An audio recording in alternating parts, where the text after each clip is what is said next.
Hi guys. I don't really want to do too much of a moving of the camera till the end because the camera seems to be wanky lighting. But basically, behind me is the Caloosahatchee River. My topic was on Big Sugar and its impacts of South Florida, particularly negative impacts, and how they were able to do this because of receiving unfair advantages from the government. Again, they profit based on these advantages, and while profiting, they hurt the environment, residents, public agencies, and the economy. I focus on their operations in South Florida, which are their farms and businesses near the Everglades and Lake Okeechobee. I chose this Caloosahatchee River because it's a symbolic idea of showing how Big Sugar's impacts can go from Southeast Florida, South Central Florida, all the way to West Coast Florida. Big Sugar's impacts are felt miles away. So, sugarcane is Florida's most valuable economic field crop, which is why Big Sugar continues to do its operations and profits very highly. Furthermore, the federal government realized the potential in the 1930s when they made the U.S. sugar program, which again put sugar producing companies on a pedestal. It created price support systems, which again inflated sugar prices to become twice the price of international sugar. Furthermore, it created import quota systems, which reduced foreign imports and reduced competition for Big Sugar. Basically, these unfair advantages, yeah, you can see what's happening here. There's so many more, but those are just two examples of it. And the future doesn't really look good because Wilton Simpson is now the new Florida Commissioner of Agriculture, and he's a Big Sugar client, meaning he speaks on their behalf, things like that. He defended cane burning in the hearings about the amended Right to Farm bill. Cane burning is a harvesting practice in which it produces smoke, and that's very harmful to health. And the proposal for an amended Right to Farm bill wanted to protect farmers from lawsuits in which they produce smoke in the cane burning, and people can't really sue them because they inhaled the smoke. Yeah, bad stuff. Furthermore, Wilton Simpson supported SB 2508. This wanted to relocate funding from the Everglades Reservoir. This is a bad idea because the reservoir helps to maintain toxic discharges, which basically are things like algae blooms and red tide.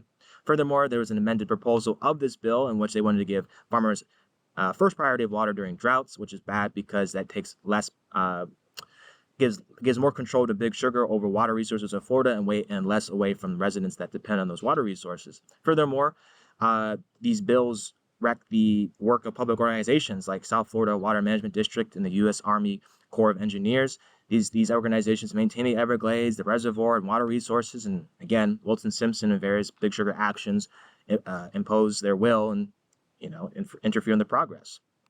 Big Sugar has a history of draining Everglades and using the wetlands for their farms. Unfortunately, these farms create runoff, which turns into toxic discharges into the rivers and whatnot. Again, this causes red tide and algae blooms, which kills lots of wildlife, hurts the environment, and you'll see later how it affects humans as well. But this is why I chose the Caloosahatchee, because this river actually feels the effects of that, every single year, especially 5-6 years ago during that big red tide outbreak. So the political context of this is that politicians and Big Sugar are very tight.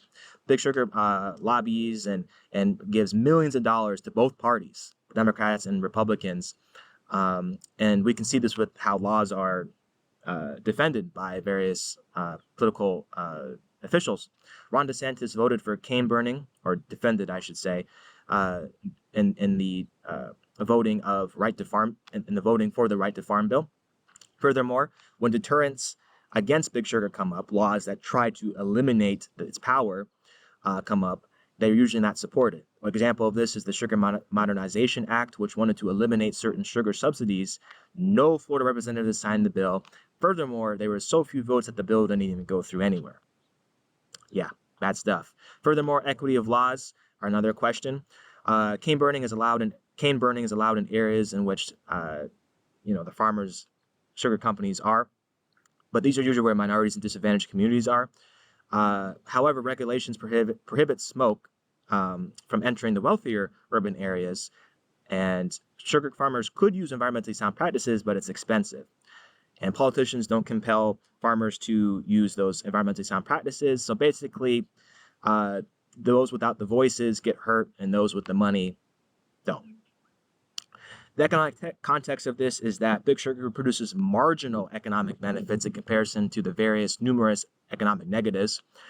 Big Sugar produces less than 5% of the total Florida GDP, and it's much lower than that. That's the total GDP that agriculture, forestry, etc. produces for Florida. So they're not really producing much taxation or general economic activity for Florida.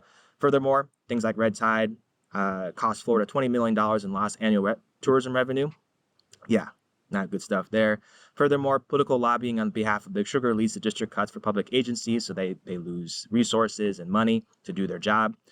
Taxpayers, meaning you guys, pay over $400 million due to the U.S. Sugar Program and its various loopholes and components. Furthermore, taxpayers pay billions to clean up Big Sugar's pollutants and mess, right, when it creates those runoff. And they don't really create a lot of jobs. Instead, they actually, their actions lead to high levels of unemployment. Crazy. Overall, this is poor stewardship, and I had to create some policy recommendations to try to remedy the situation. So I said, hey, policy should focus on eliminating unfair advantages of the U.S. Sugar Program. It should ban cane burning, and it should remove Big Sugar's control over South Florida water resources. So that's my presentation. I do want to give you guys one proper look of the river. Nice and beautiful today. And that should be it. Thank you.